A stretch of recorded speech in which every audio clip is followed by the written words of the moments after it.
is Fergal Twomey. I'm an academic from Cork in Ireland, and I'm here today with Iulian Mitran, an expert on the folk culture and material culture of Dobrudja in Romania.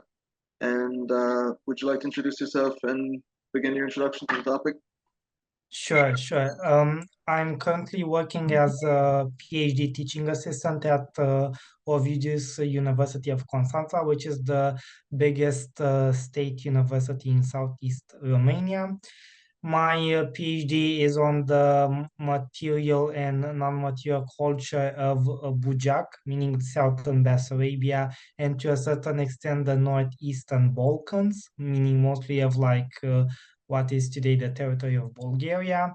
I'm also specialized in vernacular architecture, having a background in architecture before going to college. So I have a sort of mixed expertise that goes mostly on material culture, but also aspects that are related to identity. And mostly everything that I do is related to rural areas, not so much to what we would have in urban centers. And largely speaking, kind of your interest in research relates to, I guess you could say, the authenticity of folk culture practices, and you're also involved in activism in both preserving and promoting kind of rural traditions, cultural activities. Yes, I have a group that I co-founded with Simona Niculescu. It's called the Zestre Dobrogeană. We are a sort of grassroots organization that is keen on researching, preserving, and promoting the material and immaterial culture of the native Romanians of Dobrudja. And also we are doing more as a side thing, promoting also the vernacular culture of the other ethnic communities in our region, like the Aromanians, the Turks, the Tatars, the Gagauz, Circassians, Old Russian believers, and many other groups. We are one of the few grassroots organizations from our region that we just started as a sort of think tank. I met Simona. She was into doing fall costumes. She does them manually. So she embroiders, she does all of that. And we started talking. I said, oh, I want also to do the male costume. I don't do the costumes myself. So I do pretty much the research and documentation, and somebody else usually does them for me. And we started like that, and we evolved with discovering a lot of new things and new ways of seeing things that were already, let's say, discovered and known. We see them in a wider context. And after that, two good friends of ours, Ionuța Mitu and Ștefania Luzinski, joined our group, and we go from time to time to public events in which we present folk dresses, we interpretations and dramatizations of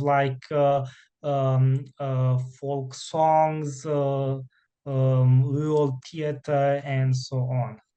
A lot of this is kind of an effort to resist the commodification of folk culture and sort of, I guess, the kind of disidentification of, I suppose, people in urban areas with the rural culture, and kind of the breakdown of the transmission of culture between different generations. Yes, we have when we started promoting with our groups, we came across a lot of what you said with commodification, meaning that they already had a very rigid understanding of what folk culture would be through everything that they see on private owned folk music channels, and even at the national television TVR, in which the majority of things that you'll see, they are meant to sell, they are meant to look pretty or wow, but to a certain degree they do not reflect authentic folk culture, which, for instance, for the non-material component, And this is a thing that, you know, is kind of like misleading what like many of like these producers from like private channels says, is that, oh, you know, nobody would actually be interested in like, you know, actual real culture. When we went at a event last year at like a middle school in Constanța, one of our colleagues, Ionut, actually sang and dramatized a song from an old, very old book, which was called the Cântecul lui Mataia, meaning the song of Mataia. And it was actually a song about like the plague of Karaja that came to Dobrudja, and how the plague was personified as like this human-like being that went to a village, and the plague would bargain with like the peasants. Oh, I will give you like this bag of coin and leave my village alone and go away. And actually the kids loved it. So the idea that this side of folklore, which folklore represented every aspect of like the peasant's life, would not be of interest, or people will just reject it. From my own experience with promoting this sort of thing, I saw that it's mostly like a myth that I think to a certain degree is meant to preserve a certain status quo that these private owned music channels had created like over the years. It's kind of a more sanitized version of it. It's what's Exactly, made very for a well mass said, audience. sanitized. Yeah. And Sanitized, yeah. have you found that people are more responsive when you try to broaden the topics and themes of how you present the culture? Yes, what I was like really fascinated about is that when we went to certain events, or when we went into villages, because we actually went and we talked with a lot of people from villages, like to collect data, and we would show them like pictures of us, you know, and they would say, "Oh, you look exactly like my grandfather. Oh, my grandmother used to like embroider that," and they had like this sort of like. Flickering in their eyes, you know, they kind of saw for the first time we have somebody that actually shows a peasant exactly how he or she was, not like this like, let's say, media creation of the peasant. I And they saw exactly how their parents and grandparents used to look like, and that was I was fascinated that for many of them, and this is obvious to a certain degree, it was a very empowering thing. And do you think that there's an element for kind of collective action to kind of, I guess, increase the scope of this kind of cultural reconstruction? Like under the socialist period, you had culture houses and regular festivals and competitions, and a lot of this is still ongoing. But do you think that there's a wider remit for activism to be kind of broadened to a greater area to get involved, more people, and things like that? I think the best thing that can happen nowadays is the following. Besides us, we also know, I'm not referring like strictly to like the Dobrudjan Romanians. I saw this thing with like the Cossacks or with some other ethnic groups, people that are just interested, and they are doing things based on like their own like time and own money. And sometimes we actually had the huge opportunity that we came across like public institutions like the culture house in Ovidiu in my hometown, and some other institutions that were like very willing to work with us. We had like the, for instance, the ethnographic museum from Tulcea and the Museum of Oriental Art from Babadag, our former Ottoman center, Baba, which is like a gorgeous town. And we actually collaborated like very well with those people. So this marriage between like grassroots organizations that are authentically invested into preserving and promoting these things outside of like a tourist sort of framework in which I address like this in order for you to come to my resort and like to sell you cookies and like like traditional soups. this marriage between like a grassroots organization that is authentically invested in promoting and preserving, and we like to recreate from scratch certain aspects of that culture, and the support of like a public government funded institution, I think it's like the recipe for success. And do you think that, largely speaking, that tourism has had a negative effect or impact on folk Yes. culture and on the representation and authenticity of folk culture? It kind of like had like a negative outcome on like folk culture, because for instance, when it comes like to the traditional costumes, it kind of like put in like this idea that it needs to be something like wow, like fabulous, with it needs to be like outstanding, like but not to actually promote the actual dresses and the actual costumes of those areas. And sometimes it's this like over obsession with each group needs to have something that is extraordinarily distinctive from another. And this is to a certain degree even a sort, I think it as an offense as a Dobrudjan, because here, because we are like a small region geographically speaking, we have what we call a common, to a certain extent, a common material culture which multiple ethnic groups we share. And I think that is wonderful. It shows like the fact that we as a species, we always interacted between us and we have a commonality. And tourism feel like this very capitalist mindset say, oh no, each group needs to be so distinct and you need to have things that are entirely different, because if you do like a folk music festival, you know, in order like for a profit, and you see like four ensembles that walk on the stage with like the same dresses, that doesn't look good in their mindset, you know. So this sort of mindset needs to be entirely deconstructed, and we need to go back to our original roots. But I don't believe in this idea of let's bring like tradition back into modernity. Like this is goes for the folk dresses, for the traditional practices, because they don't actually have a function, a role within rural communities anymore. And like to have things like let's wear like a traditional blouse with jeans, that's not like my lane. I mean, either we go in full costume as I am today. I know you cannot see me from like the bottom down, but I'm entirely like in the traditional costume, or you don't wear it.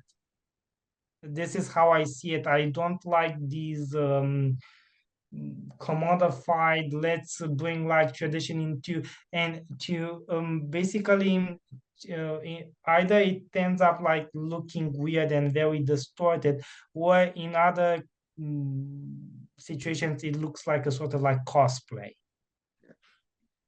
But when it's not functional, isn't there a risk that it will fail to, I guess, find kind of traction with newer generations, or that it will No, risk the survival of the culture? no, because if you present it as a sort of historical reconstruction, we kind of know that what we are presenting, we are not obligating people like to assume or to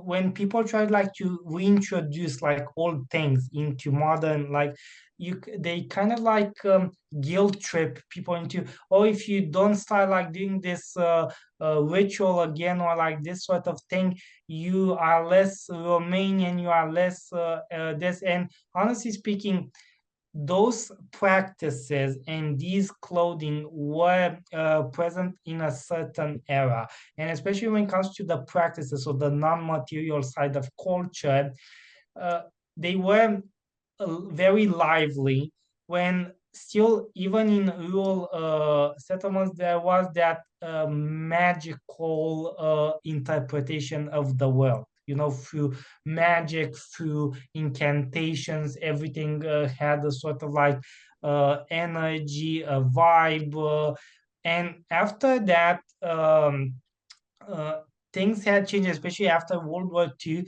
with like the massive literation of like people from the countryside, you already had the introduction of like scientific knowledge, and you see the world differently. Now to read you like the Kaloyan, which is like a ritual very shortly with like doll made from mud that you bury and you unbury after a few days, and you throw it like in the Danube or in a well in the hope that the rain will come and to end the drought. Nobody actually believes that that practice actually will bring rain. We can do it for the fun of it, for like the idea of understanding the mindset, but if we don't actually believe in that mindset ourselves and we don't have it internalized, it's just like playing. But if we admit that it is playing, or we are doing it for like understanding the past and honoring our ancestors, that is valid. But like to do it like in the idea that we will go back to believing those things, that is like irrational from my point of view. Like, speaking of beliefs, there are a lot of different ethnicities in the region, and Yes. there is an element of, I guess you touched on it in the previous conversation, of kind of tension and xenophobia in people rejecting different folk cultures for being perceived as foreign traditions, or being perceived as kind of orientalized and othered. This is not like a thing that is between us, like Dobrudjans. It's more of a thing between like the people of Dobrudja and the rather like the exterior and us, but we never reacted because people are not even aware of that. It's like this thing in which because of a lot of like misconceptions of how like material culture evolves and how like folklore evolves, many don't understand that what we present, we as a group especially, is like the organic culture that develops, and it is normal that we, being actually geographically positioned in the Balkan and being part of the Ottoman Empire for centuries, that we inherited that sort of like culture, which is entirely normal, as like Transylvania inherited a lot of like Austro-Hungarian culture. Um, there's like this very weird thing in which either they try like to Romanianize like the representation, mean like putting like stuff from other region, like especially like in the dress that never existed. Either you need to be presented as like this otherness, something that is like kind of like Romanian decent, not Romanian fully, something Romanian, or you need to be like exotic and oriental. So it's either we are like in this very weird situation in which we kind of like came to the conclusion that if we present ourselves as we were historically, how we historically be, evolved and became as like a group, we are not what they want. And this is also like this very wrong perception that also comes with like a certain degree of Islamophobia, because, for instance, we in our group, we wear the red fez, on our heads, and that thing, that element is perceived by many as being a Muslim element, even though it was mostly introduced under Mahmud II, and it was actually introduced to level up the differences in like clothing between like all of the subjects of the Ottoman Empire, regardless of like their religious affiliation. So it's more of a secular thing than an Islamic thing. And even if it was like an Islamic thing, it's like this belief that all Christianity was always like fighting Islam, and Islam was dangerous, which Islam, to begin with, it was spread in the Balkans and everywhere by dervishes, not by the sword, as there's like this national narrative. So there's kind of like this overlap between uh, either you are exotic, and we like that, and even like in a sexualized manner, because we have for instance, the school from Bolchik. It was a school of painting in which they represented a lot of like Tatar and Turkish women, but in a very like everybody was standing in a very sexualized position. They were like mysterious. They were having like a ferege, like a hijab or like a burqa on their faces, or very mysterious or either very sexualized. So we are trying to actually deconstruct all of these images, which to a certain degree they are more damaging than they are helpful, and to make people understand that you need to take things exactly as they were, because otherwise we find it to be a very big disrespect and disservice to the people that actually wear the clothing that we wear. So it ends up becoming more kind of an idealized or kind of fantastical representation that reflects more of, I guess, an othering than an actual authentic representation of the community. And I think another issue with national identity and how it interacts with regional or ethnic identity is, I suppose, the ability for it to be utilized by right-wing groups or ideologies.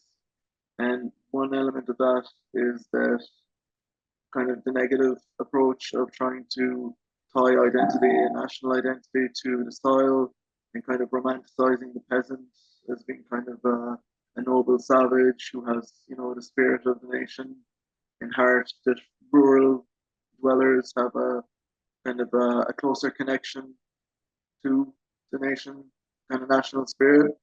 But on the flip side, countercultural traditions can also be kind of preserved in the countryside, even when repressive mechanisms of capitalistic or kind of state dominance have largely taken kind of hold over the cities.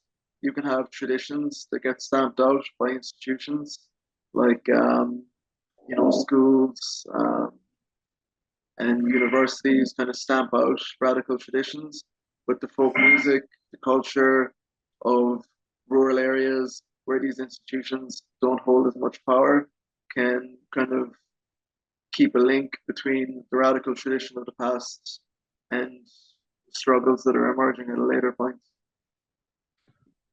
I think that nowadays in the rural areas, when it comes like to the changes that were made by the socialists, I think the majority of peasants are kind of like this is like a very interesting thing. Peasants are extremely, they have a lot of more common sense than actually a lot of city dwellers, because in the countryside, the life being harsh, it makes you to think in terms of like survival and practicity rather than in the terms of ideology and things to be idealized. And I remember uh, like as a very short example, I remember this interview. It was with like a folk singer from Oltenia, not from my region. And this lady was born like in the between war era, you know, back in the Kingdom of Romania. And like the one that was taking the interview said, you know, Granny, did you like how things were back when you were like a kid, meaning like in the between war era? And she said, no. And he said, why? Because like the right wing kind of like in Romania kind of tries to idealize the between war era, you know, the kingdom era.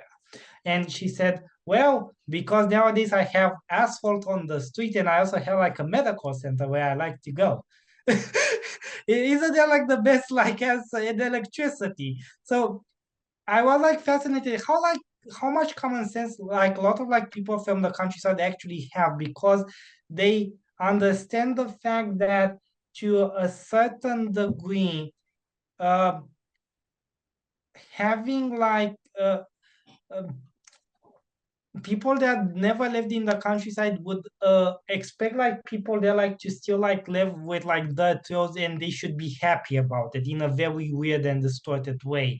But actually the people there, as with any other place in the world, they strive towards like having more comfort, to having better lives, which is like a natural human thing.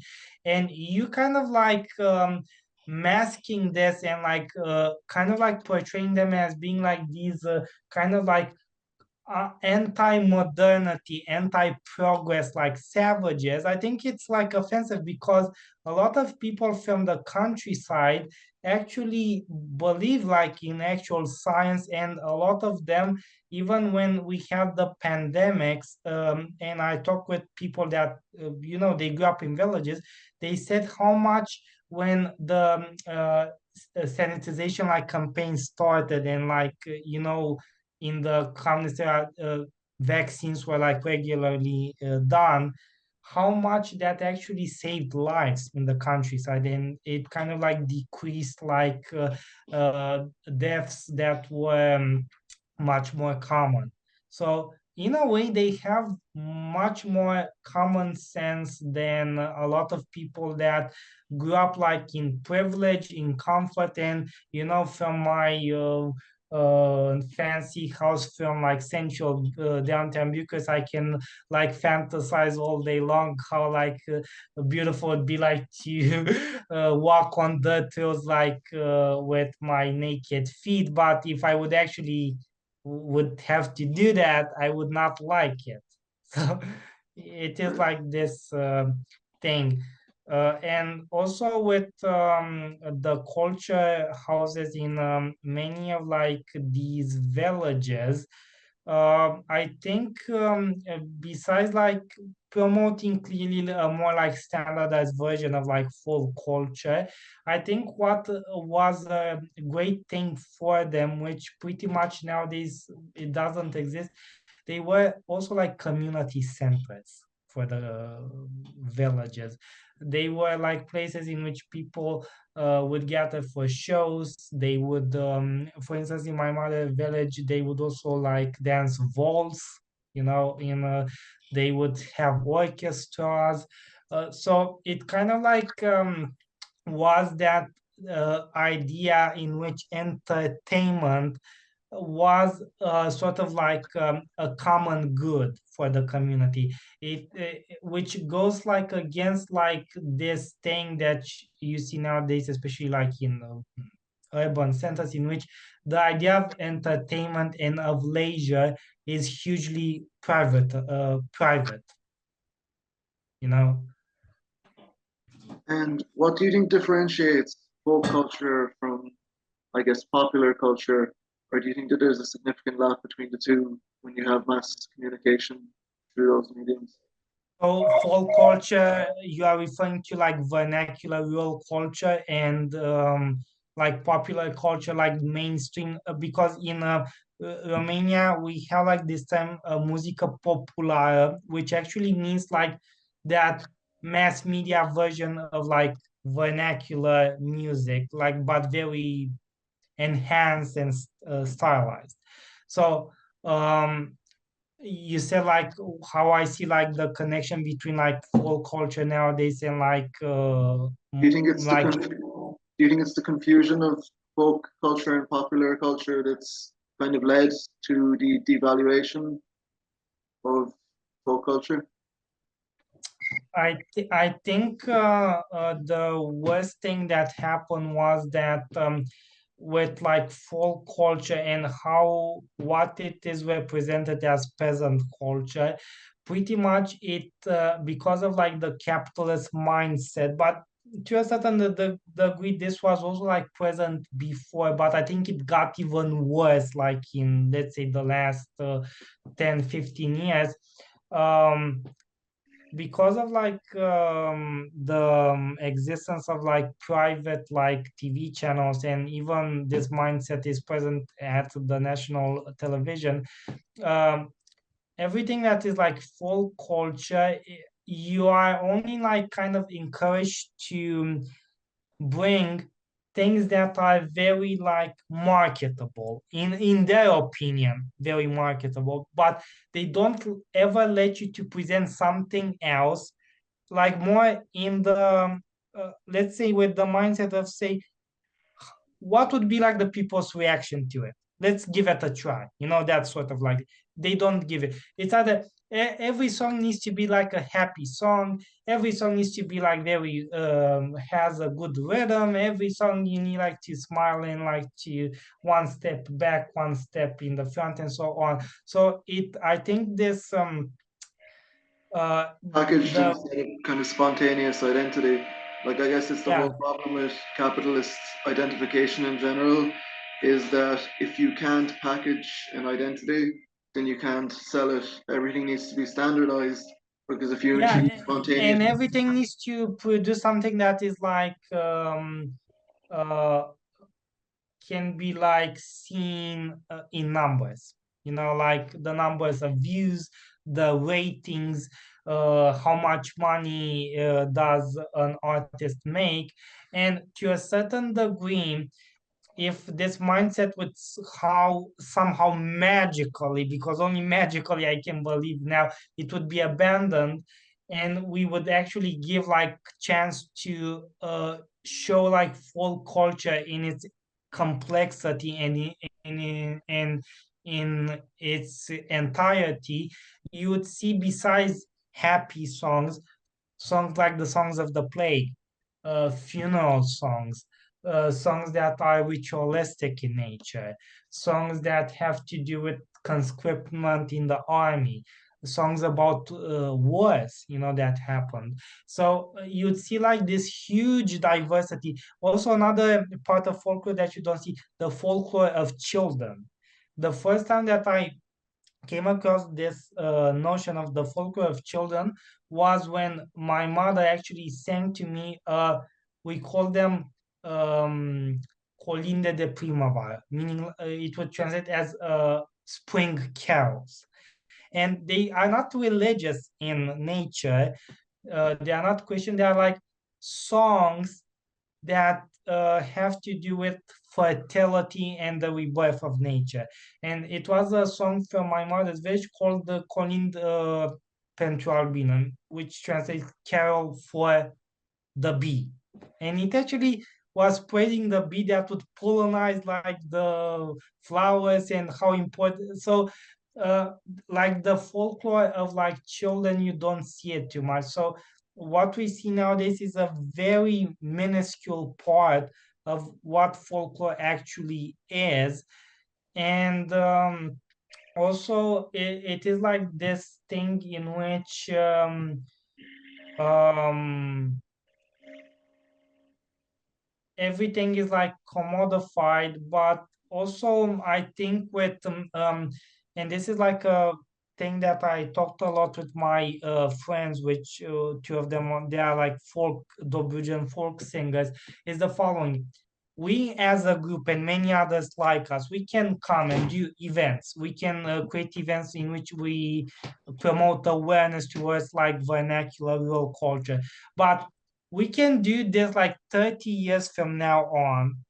But when you have like private TV channels, like folk music TV channels, in which you can pay 200 lays and you can appear singing whatever you want, dressed as whatever you want, it's equal to zero because it's like non-competition. I can like scream and like I don't know, fell on the floor because nobody is doing things as they should be done. But when you have like these private owned like TV channels in which you can just pay and nobody will ask you what are you actually wearing or what are you actually singing, that opens the gate for a lot of like very poor quality music and a lot of like total inaccuracies when it comes to the representation of folk culture. Because I think like the worst thing is that if we would admit something like,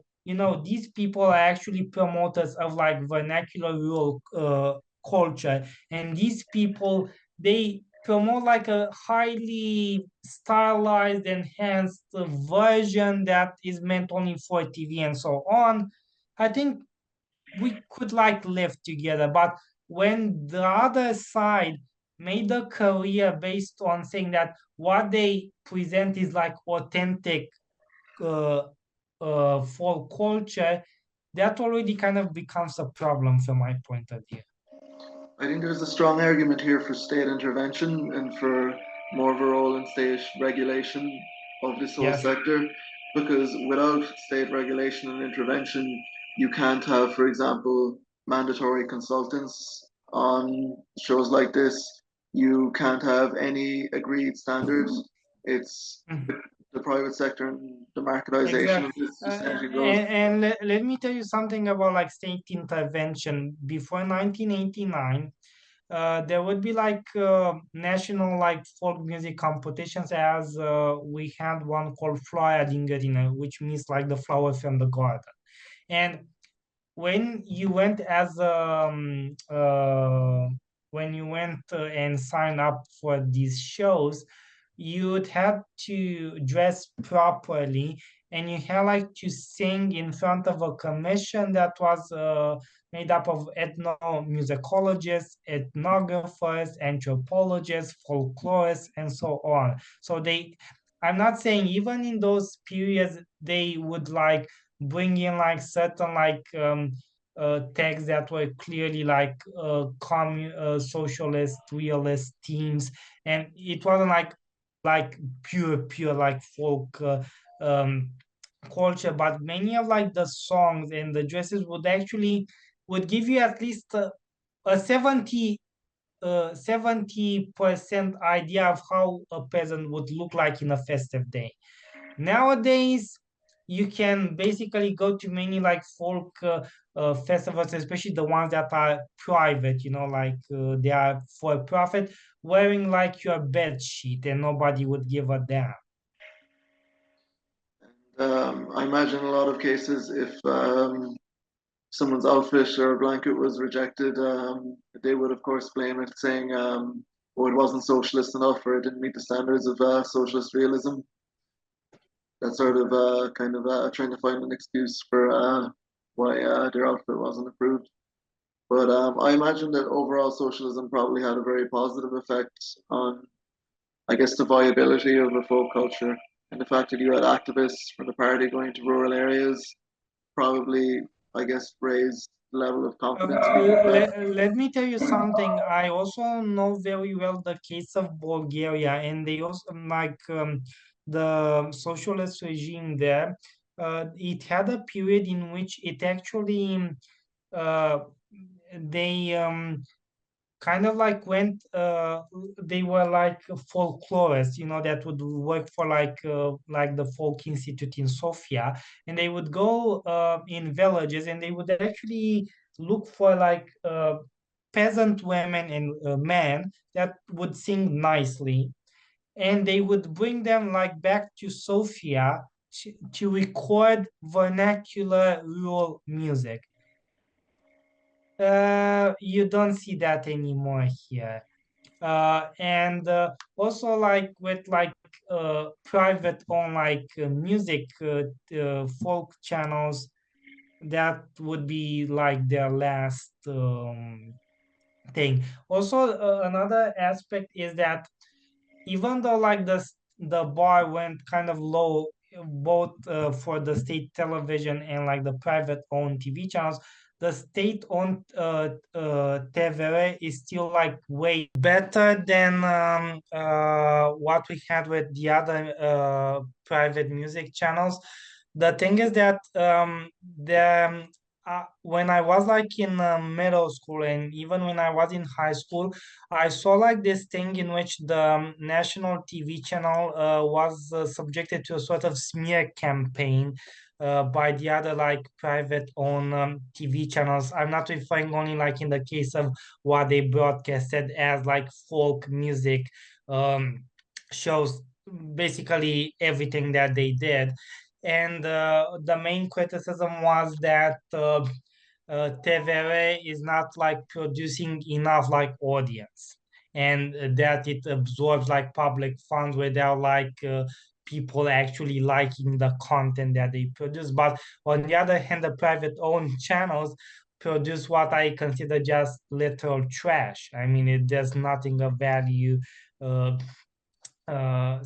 with what they usually broadcast. So I think that we live like in this very strange world in which if if this national channel wants like to keep somewhat of a level of decency when it comes to what it broadcasts and to be in a way more how to put it um uh to uh to be more let's say selective with like the content that it puts out there, it is like smashed and criticized. But on the other hand, if these like private owned TV channels, they have like shows in which they just exploit and laugh at people that are from marginalized groups and people that are impoverished, nobody says anything. So there is pretty much like a double standard there.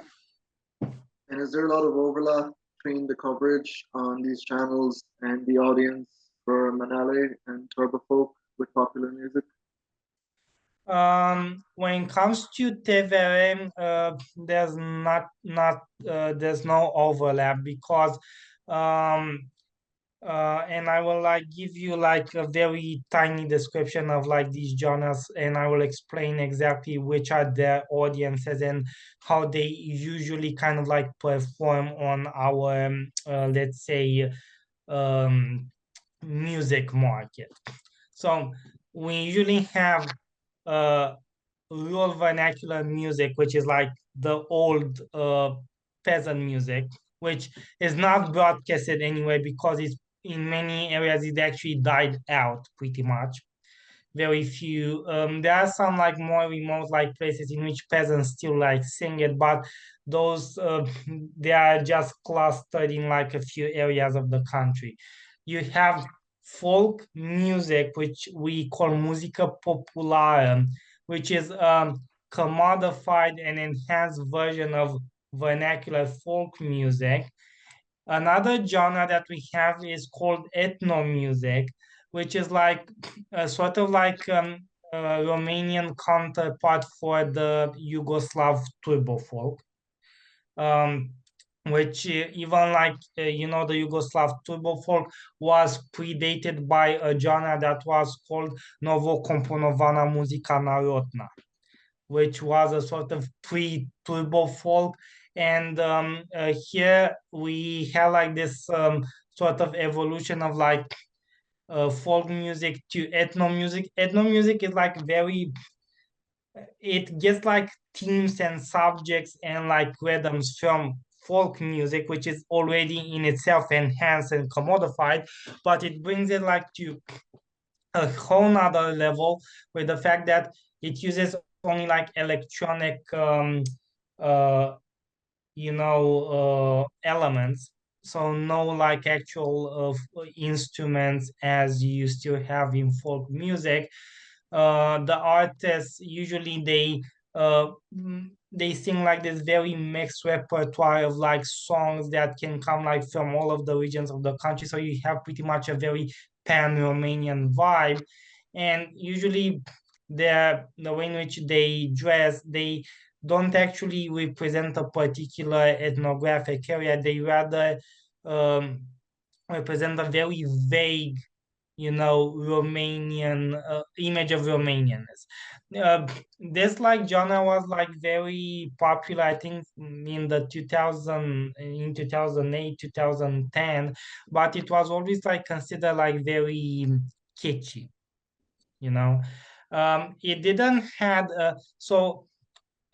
the turbo folk from Yugoslavia and what you had with like Setsa, for example, which is like a huge name, or Goga Sekulic.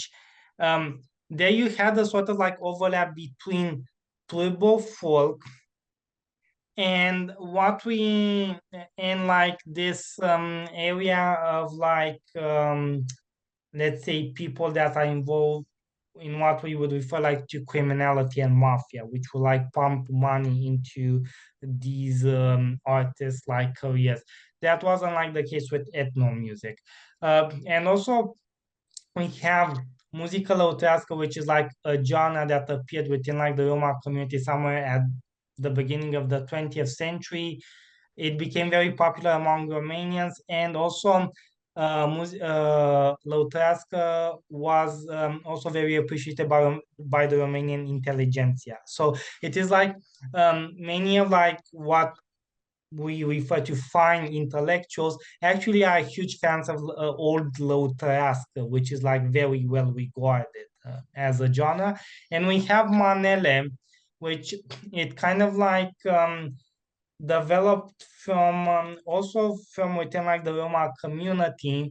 It was like predated by all sorts of like genres, even like a sort of like, if we can call genre, it was called muzică turcească, Turkish music, but not in the sense of like folk music that is sung by Turkish people. It was something more like music sang in Romanian, but that had a very Oriental vibe.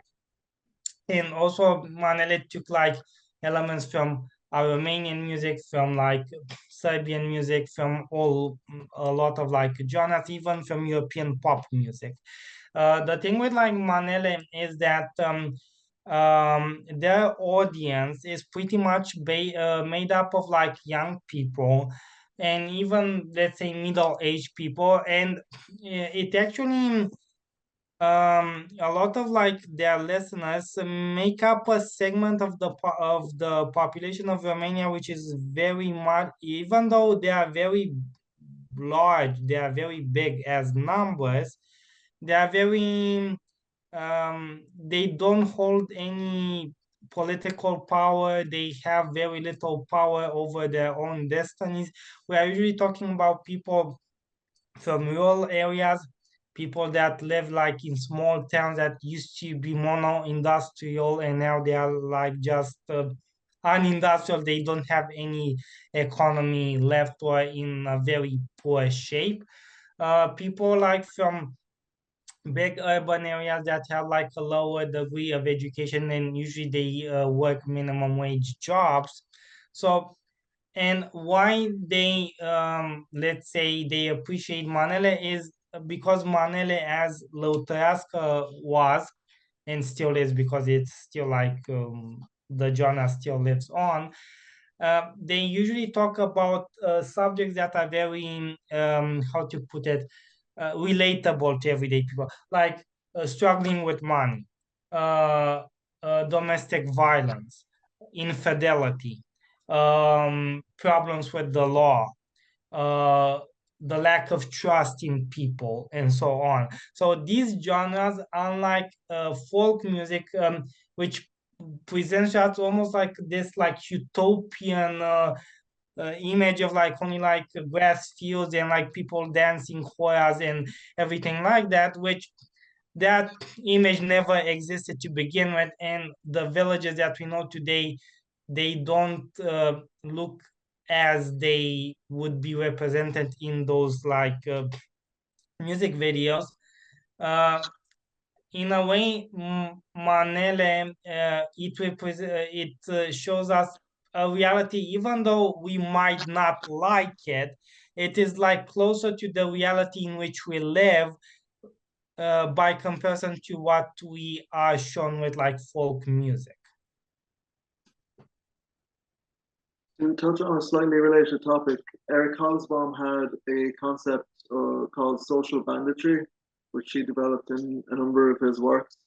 The idea of a social bandit was someone who was neither part of the law nor a criminal leader, but someone who was a third thing outside of both law and criminality. Someone who was an outlaw, but an outlaw in kind of a sense where they valued social justice, where they had a sense of retributive justice, taking from the rich and giving to the poor, and addressing social issues. While Hobsbawm wrote about southern Italy mainly, he did make comparison to the Haiduks and the Balkans. And I'd be interested to hear your opinion on the folk tradition and Haiduks.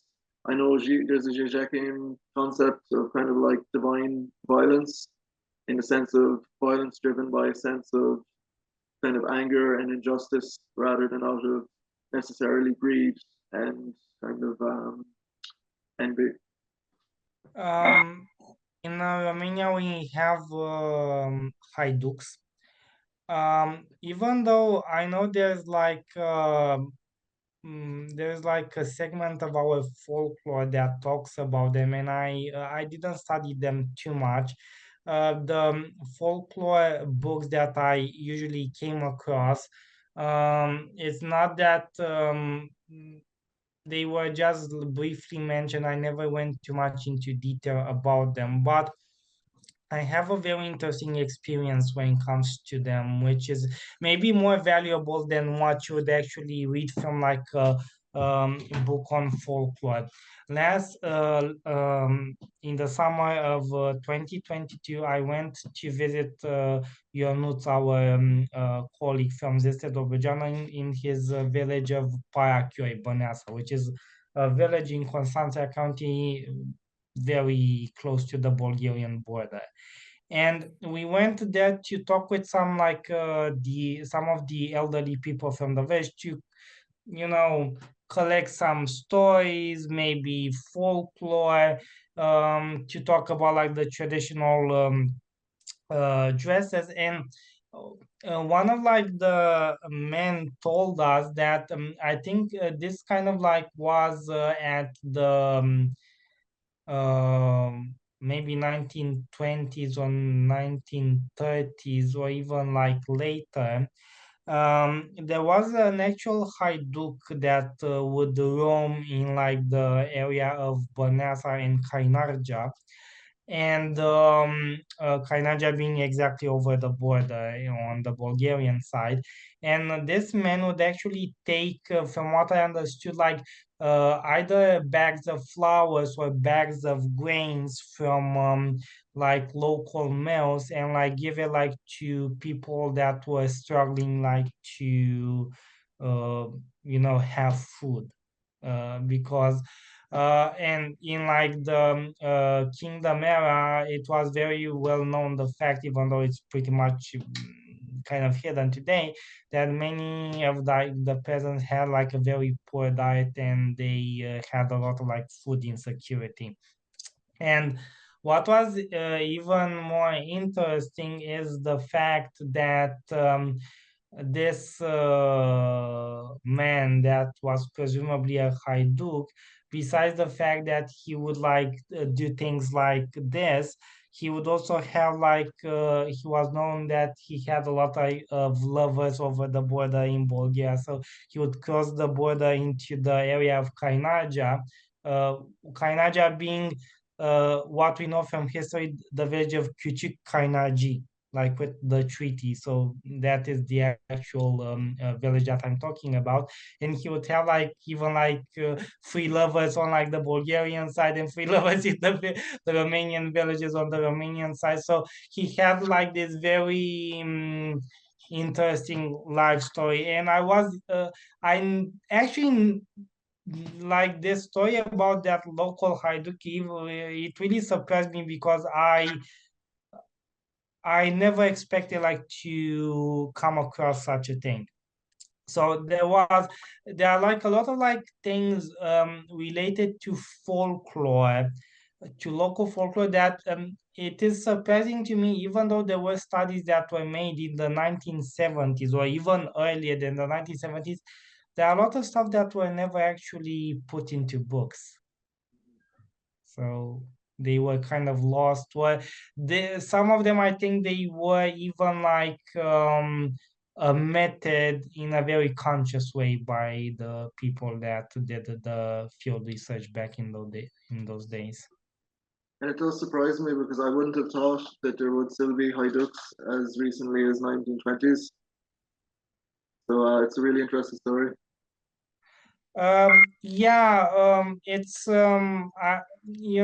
the thing is like the following. Maybe to a certain degree, it will not surprise me to have such people in those areas, because in the kingdom era, what we need to understand, because this also relates to political power and how it was distributed, and like how strong state institutions were.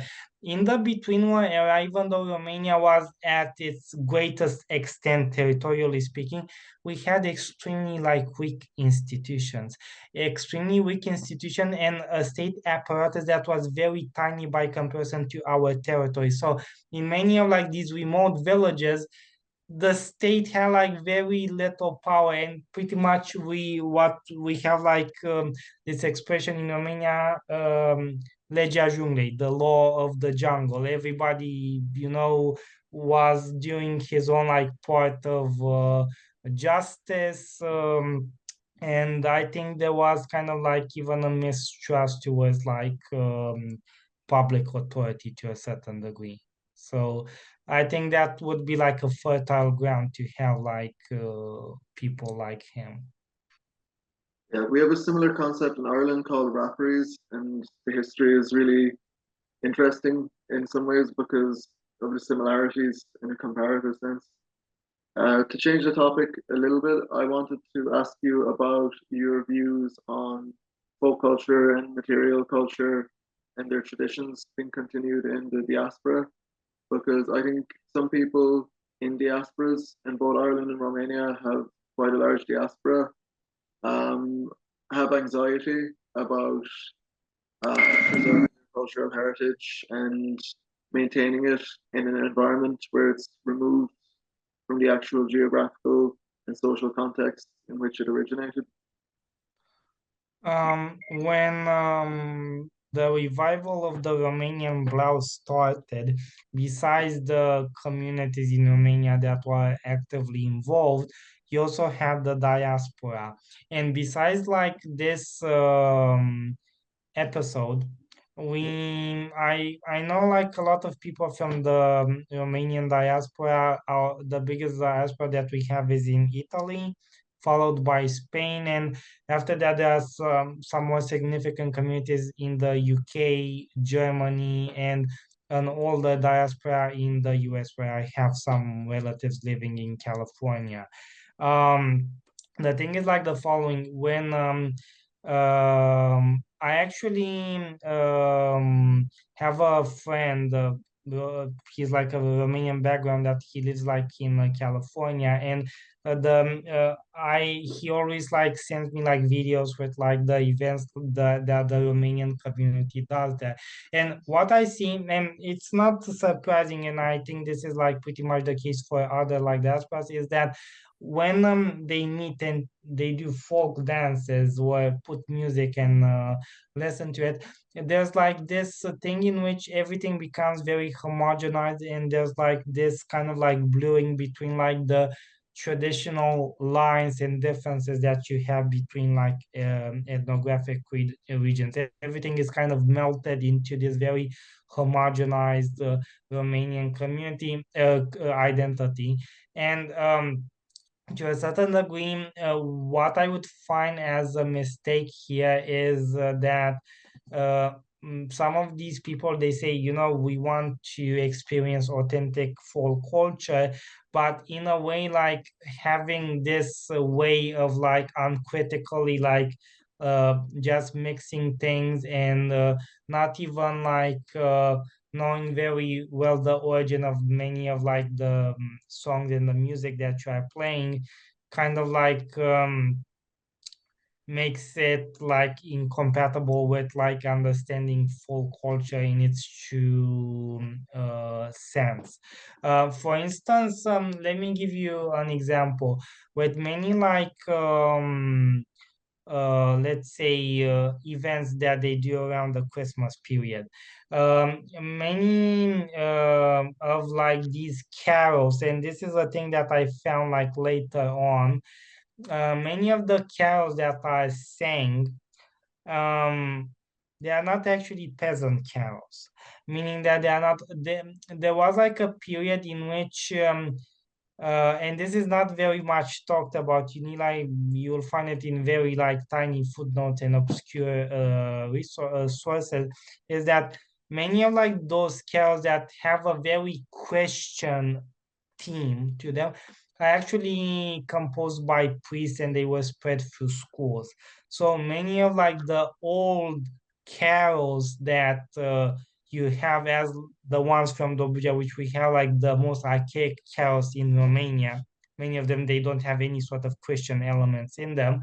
They are the not Christian, or they have a mixture of like Christian and non-Christian themes. And many of like the carols that you'll see at like these events, they clearly have like an intellectual structure to them. So they are clearly not something of peasant origin, but they don't know like to make the difference between that. So I think there can be a certain degree of like confusion, and it can be like a breeding ground for misconceptions, even though I can also say that many people that lived all of their lives in within like Romania, they have the tendencies to do the same thing to a certain degree.